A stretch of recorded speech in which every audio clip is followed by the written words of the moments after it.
Bismillahirrahmanirrahim. Assalamualaikum warahmatullahi wabarakatuh. Anak-anakku sekalian, siswa SMK, hari ini kita lanjutkan lagi untuk belajar masih lanjutan tentang struktur atom.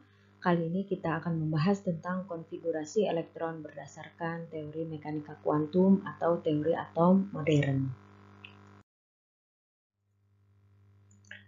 Materi yang dibahas sebelumnya kita sudah membahas tentang konfigurasi elektron berdasarkan kulit atom atau berdasarkan model atom Niels Bohr.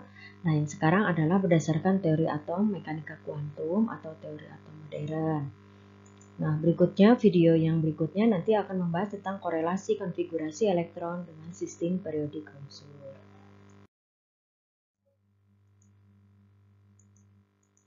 Nah, pada teori atom mekanika kuantum itu dirintis oleh 3 orang, yaitu yang pertama Max Planck, yaitu mengatakan bahwa atom suatu zat hanya dapat menyerap, memancarkan energi pada paket-paket gelombang tertentu yang disebut dengan kuanta.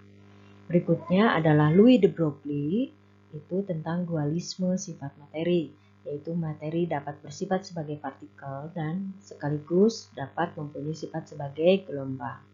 Yang ketiga adalah prinsip ketidakpastian Heisenberg, yaitu akibat dualisme materi, letak dan kecepatan elektron tidak dapat dipastikan secara serentak.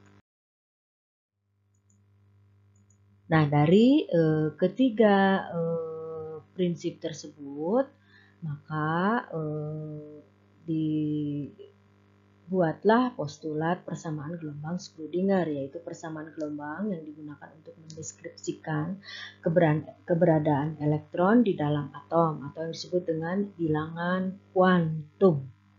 Ya.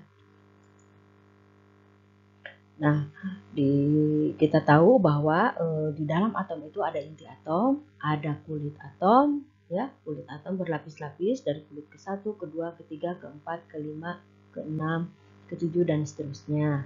Nah, ternyata elektron itu ada di dalam kulit-kulit atom di dalam ruangan-ruangan, ya, yang dinyatakan dengan persamaan dideskripsikan dengan persamaan bilangan kuantum.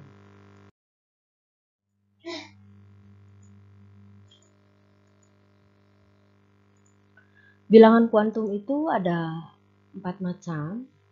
Yang pertama bilangan kuantum utama atau simbolnya N. Ini adalah kulit. Ya, kemudian bilangan kuantum azimuth atau L adalah subkulit. Kemudian bilangan kuantum magnetik atau M, ini menunjukkan orbital. Kemudian bilangan kuantum spin atau S, ini menunjukkan arah perputaran elektron. Kita lihat satu-satu, ya. Bilangan kuantum utama atau N ini adalah menentukan besarnya tingkat energi suatu elektron yang mencirikan ukuran partikel. Kita tahu bahwa kulit itu ada kulit ke-1 atau lambangnya dengan N, ada kulit ke-1, ke-2, ke-3, ke-4, ke-5, ke-6, dan ke-7. Ya, masing-masing kulit itu ada namanya, ada kulit ke-1 kulit K, kedua kulit L, berikutnya kulit M, N, O, P, dan Q. Nah, semakin bertambah nomor kulit, maka energinya semakin besar dan menunjukkan juga ukuran orbital, semakin besar juga ukuran orbital. Berikutnya adalah bilangan kuantum azimuth, simbolnya dengan L. Ya, bilangan kuantum azimuth ini menyatakan subtingkat energi atau subkulit yang menunjukkan bentuk orbital. Di sini ada subkulit S, P, D, F, G, H, I, ya. Untuk subkulit S itu diberi harga L-nya atau bilangan kuantum azimuthnya 0, P itu 1, D itu 2, F itu 3, G itu 4, H itu 5 dan seterusnya. Ya, sekali lagi tadi ada bilangan kuantum utama, setelah bilangan kuantum utama kemudian subkulit. Subkulit ada S, P, D, F, G dan seterusnya. Berikutnya adalah bilangan kuantum magnetik. Nah, magnetik itu menunjukkan orbita ya, atau ini di sini arah orientasi orbita di dalam ruang relatif terhadap orbita lain. Jadi kalau untuk subkulit es lambang bilangan kuantum azimutnya itu 0, kemudian jumlah orbitanya itu ada 1. Ingat kalau subkulit es itu mengandung orbita.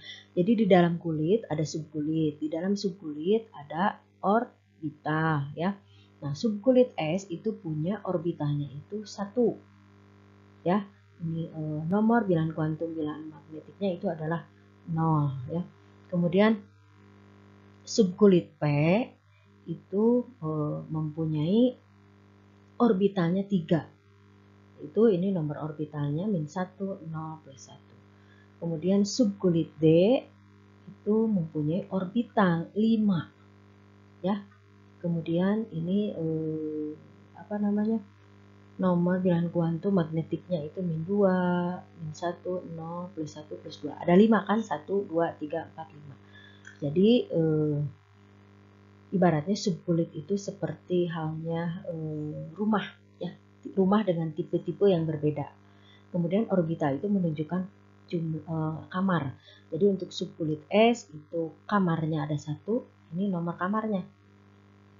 Kemudian subkulit P atau rumah tipe P itu punya orbita atau punya kamar 3 buah dengan nomor kamar -1, 0, +1 dan seterusnya. Kemudian untuk subkulit D punya orbita 5 atau tipe rumah D punya 5 kamar dengan masing-masing nomor kamarnya atau nomor orbitalnya -2, -1, 0, +1, +2. Yang F itu ada tipe rumah F dengan 7 kamar atau subkulit F dengan 7 orbital, yaitu nomor orbita masing-masing ada -3, -2, -1, 0, +1, +2, +3.